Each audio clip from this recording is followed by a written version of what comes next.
मैं समझ गया था कि कुछ गलत होने वाला है। हम चौकीदार को ऊपर से देखते हैं, वो अपना डंडा ठोक के जा रहा होता है और जैसे ही वो हमारे घर से थोड़ी दूर जाता है, ये सीटी चौकीदार ने नहीं बजाई थी, ये यश था। तो पता है, जब मैं 10th क्लास में था, पढ़ाई में मैं तो कुछ खास नहीं था। मैं उन बच्चों में से आता था जो पढ़ाई छोड़कर सारे कामों में अच्छे होते हैं। तुम इनसे क्रिकेट खिलवा लो, फुटबॉल खिलवा लो, हाँ मैं भी वैसे ही था। स्पोर्ट्स में अच्छा, क्रिएटिविटी में अच्छा, बस पढ़ाई मत करवाना। फिर रिलेटिव्स भी कुछ ऐसे ताने मारते थे, हाँ पढ़ाई छोड़ के कुछ भी करवा लो इनसे। हाँ तो उसमें दिक्कत क्या है सड़ेली आंटी, पढ़ पढ़ के क्या तुम्हारे विक्की जैसा हो जाऊं? 2 या 4। नहीं नहीं नहीं, सब ठीक हो जाएगा। तो 10th क्लास बोर्ड होती है और इस क्लास में तुम्हारे पास चॉइस नहीं होती, तुम्हें पढ़ना ही पड़ेगा घर वालों के प्रेशर के कारण। फिर यहाँ तुम्हारी क्रिएटिविटी या टैलेंट काम नहीं आते। भले तुम्हें जमीन पे सर रख के इतना तेज घूमना आता है कि तुम उड़ भी सकते हो। तो जब मैं 10th क्लास में था, मेरा पढ़ने में कुछ खास मन नहीं लगता था। मेरी मम्मी ने भी मुझे कुछ उपाय बताए। सुबह जल्दी उठ के नहा धो के पूजा पाठ करके पढ़ने बैठा कर, सब कुछ याद हो जाएगा। नहीं, मुझे एक बात बताओ, ये सुबह उठ के जल्दी पढ़ने वाली बात लोग इतना बड़ा चढ़ा के क्यों बताते हैं? नहीं, बिल्कुल ऐसे बोलेंगे, हाँ बेटा साल भर पढ़ाई नहीं करी और अभी तुम्हारी फट रही है, कोई बात नहीं, एक दिन सुबह जल्दी उठ के पढ़ लो, सब कुछ याद हो जाएगा। तो अंकल, आप सुबह उठ के पढ़ लेती है, गैराज क्यों संभाल रहे हो? क्योंकि मैं सुबह उठ के पाना फेंकने की प्रैक्टिस करता था साले, बात करता है। अब देखो, मेरे से तो पढ़ाई हो नहीं रही थी और मेरे 10th के प्री बोर्ड्स भी पास आ रहे थे, तो मैंने सोचा कि मैं मेरे एक दोस्त के साथ पढ़ाई कर लेता हूँ। तो उस टाइम मेरा एक दोस्त था, उसे हम बोलेंगे यश, क्योंकि उसका रियल नेम यशश था और मुझे वो बहुत अजीब लगता था। ऐसा लगता था दो यश नाम के बंदे एक ही में घुसेड़ दिए।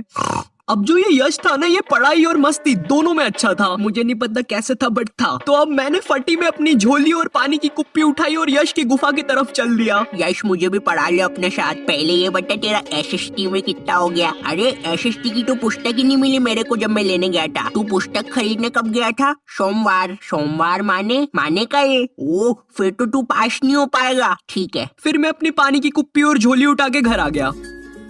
नहीं, ऐसा कुछ भी नहीं हुआ था, ठीक है। मैंने यश को समझाया था कि मैं कवर कर लूंगा उसके साथ सारा कोर्स, तो वो भी जैसे तैसे मान गया, क्योंकि उसको भी वापस से पूरा सिलेबस रिवाइज करना था। पूरा सिलेबस वापस से रिवाइज, समझ रहे हो? और इधर एक मैं हूँ जिसे सिलेबस तक नहीं पता। मेरे पास कुछ था तो वो थे पुराने साल के क्वेश्चन पेपर्स, क्योंकि वो रिपीट होते हैं। मगर खैर, यश के साथ मेरी पढ़ाई सही चल रही थी। बट फिर मेरे दो और दोस्त, जिनकी सेम मेरी जैसी हालत थी, वो भी यश के घर आ जाते हैं पढ़ने के लिए, और यश उन्हें आने भी देता है। और कसम से ये बहुत बड़ी गलती थी हमारी। अभी तक हम बस 2 लोग थे, इसलिए हमारी पढ़ाई अच्छी चल रही थी। बट अब हम 4 लोग हो चुके थे। हम जैसे ही पढ़ने बैठते हैं, थोड़ी देर बाद पता नहीं क्या होता है, हम सब मजा कर रहे होते हैं। ओए यारों का यार, दुश्मनों की हार, रोल नंबर 21 बना सुपरस्टार। सुनो कहानी नंबर 1, इसका रोल नंबर 21। अभी चल क्या रहा है, हम तो पढ़ाई करने बैठे थे ना। पता है, हमने पूरा दिन मैगी खाने में और कार्टून्स की बात करने में लगा दिया था। इसलिए कभी भी ग्रुप स्टडीज करने मत जाना, ठीक है? ग्रुप स्टडीज स्मार्ट लोगों की चीज नहीं होती है यार। और मुझे पता है तुम लोग काफी ज्यादा स्मार्ट हो। पूरा दिन बर्बाद कर देने के बाद हम लोग फाइनली रात में बैठते हैं पढ़ने। और तुम्हें पता होगा, अगर तुम दोस्त लोग के साथ होते हो रात में, तो तुम में एक अलग सी एनर्जी होती है। बस वही एनर्जी यश में बहुत ज्यादा हो गई थी। हम रात में 10 बजे बैठे थे पढ़ने, उसके जस्ट 15 मिनट बाद यश बोलता है, बस यार, अब पढ़ाई बंद करते, मन नहीं हो रहा। अच्छा ठीक है फिर।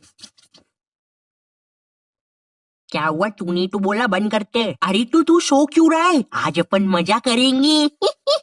भाई तू ऐसे क्यों हंस रहा है? मुझे डर लग रहा है। सुन, उधर से नमकीन लेके आ, फियर फाइल्स लगा टीवी पे। भाई ये बंदा पढ़ाई छुड़वा के माहौल बनाने में लगा है। देखते ही देखते रात में 10 से 2 बज जाती है। बट फिर हमें एक आवाज आती है।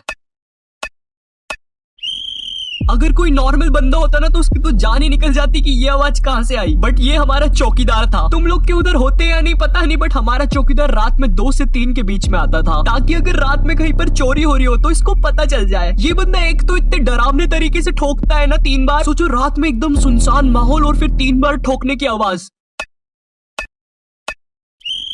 भाई ऐसा चौकीदार हो तो मैं तो कभी चोरी ना करूं। क्या भूत भूत बुलाता है क्या रात में 3 बार ठोक के? खैर, अब हम लोग को आती है चौकीदार की आवाज रात में। 1 सेकंड के लिए तो हम सब शांत हो गए। फिर यश बोला, ओए चलो बाहर उसको ऊपर से देखते हैं। मैं समझ गया था कि कुछ गलत होने वाला है। हम चौकीदार को ऊपर से देखते हैं, वो अपना डंडा ठोक के जा रहा होता है और जैसे ही वो हमारे घर से थोड़ी दूर जाता है,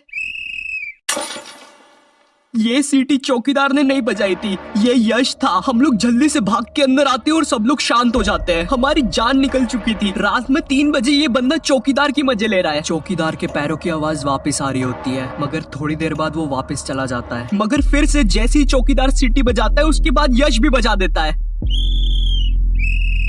इस बार चौकीदार समझ जाता है कि आवाज कहाँ से आ रही है, क्योंकि किसी भी घर में लाइट नहीं जल रही होती है सिवाय यश के घर के, और हमको वो चीज पता ही नहीं थी। वो चौकीदार यश के घर के नीचे आके खड़ा हो जाता है और अपने पैरों की आवाज करता है।